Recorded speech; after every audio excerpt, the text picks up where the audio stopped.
রাখা যায় না। তো ইন দ্য মিন টাইম আমার মা তার একটা বড় ধরনের সমস্যা ছিল। একটা হচ্ছে ব্রঙ্কিয়াল অ্যাজমা, অল টাইম তাকে নেবুলাইজার নিতে হইত, ঠিক আছে। এরপর হলো তার অস্টিওআর্থ্রাইটিস, লাঠি দিয়ে চর্চা হইত। তারপর ছিল গ্যাস্ট্রিক আলসার, তো কিছুই খেতে পারতো না। বাংলাদেশের এমন ছিল হার্টের সমস্যা। এই চারটে সমস্যার জন্য চারটে ডিপার্টমেন্টের আমার ডিএসএন আসা যে কারণে, কারণ এটা হয়তো অনেকে দেখা যায় যে এই স্পেসটা কাছে লাগবে। ডিএসএন আসা যে কারণে আমার মা দেখা যায় যে চারটা বাংলাদেশের সেরা যে ডাক্তার প্রফেসর তাকে দেখানো হয়তো, তো দেখা যায় যে বলছে আজীবন ওষুধ চলবে, পরীক্ষা নিরীক্ষা আর ওষুধ।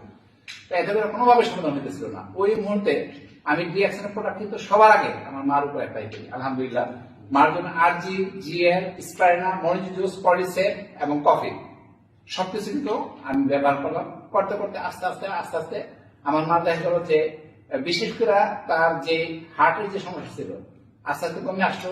লাঠি দিয়ে চলতো, তার লাঠি চলা যেটা আছে বন্ধ হয়ে গেল।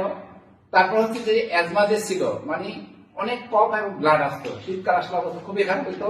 তো সেই ক্ষেত্রে দেখা যায় শুক্র আলহামদুলিল্লাহ মার যে অ্যাজমার যে সমস্যা ছিল তাও চলে গেল, গ্যাস্ট্রিক আলসার চলে গেল। একটা পর্যায়ে আমি এ টু জেড সমস্ত অ্যালোপ্যাথিক ওষুধ সম্পূর্ণ বন্ধ করে আমাদের ডিএক্সএন সিস্টেমে একমাত্র আমাদের ডিএক্সএন প্রোডাক্ট দিয়ে